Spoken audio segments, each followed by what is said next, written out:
నమస్తే ఇక్కడ ఆంజనేయ స్వామి 41 రోజు మారు పూజకు వచ్చినాము. భోజనాలకు మధ్యాహ్నం భోజనానికి సిద్ధం చేస్తాండారన్నమాట.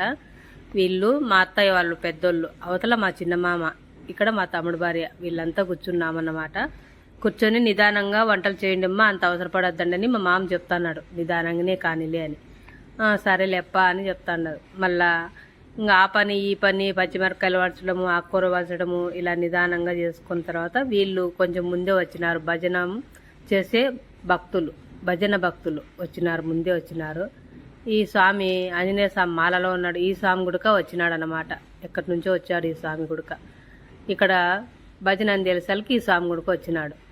ఇంకా పోతే ఈయప్ప మా మామ నిదానంగా చేయండి అమ్మా, ఆకుకూర అంతా తెచ్చినా, ఇంకా ఏమన్నా అవసరమైతే నాకు అడగండి అని చెప్తున్నాడు. చిన్న శామీనా వేసుకున్న, అడవి ప్రాంతం కదా, కొంచెం ఇబ్బందిగానే ఉంది. ఏదో అడ్జస్ట్ చేసుకొని సాయంత్రం కదా నిదానంగా చేస్తాం అనుకుంటున్నాము. ఇది అడవి కాబట్టి ఏమి దొరకదు, ఏం చిన్న వస్తువులన్నా ముందే పోవాలా. ఇక్కడ పెద్దోళ్ళు వీళ్ళు కూడా భజన చేయడానికి వచ్చిన భక్తులు, అంటే దగ్గర ప్రాంతంలో ఉంటూ వచ్చినారు వీళ్ళు. అట్లా స్వామికి ఏదన్నా ఆడ కార్యం ఉంటుంది కదా, ఏదన్నా ఆ పని ఈ పని అని వచ్చినారు, ముందే వచ్చినారు పెద్దోళ్ళు వీళ్ళిద్దరు.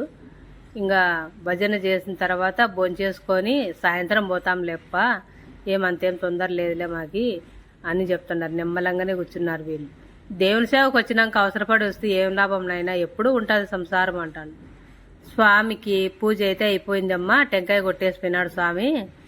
స్వామిని అయితే నిలబెట్టుకున్నా, నా కష్టాలు సుఖాలన్నీ ఇంకా ఆయనకే అంకితం అని మా మామ చెప్తున్నాడు. ఇక్కడ చిన్నపిల్లోళ్ళు కూర్చొని వీడియోగ్రాఫ్ ఏందో తీసుకుంటా ఉన్నాడు వాడు, మా చెల్లెల కొడుకు వాడు.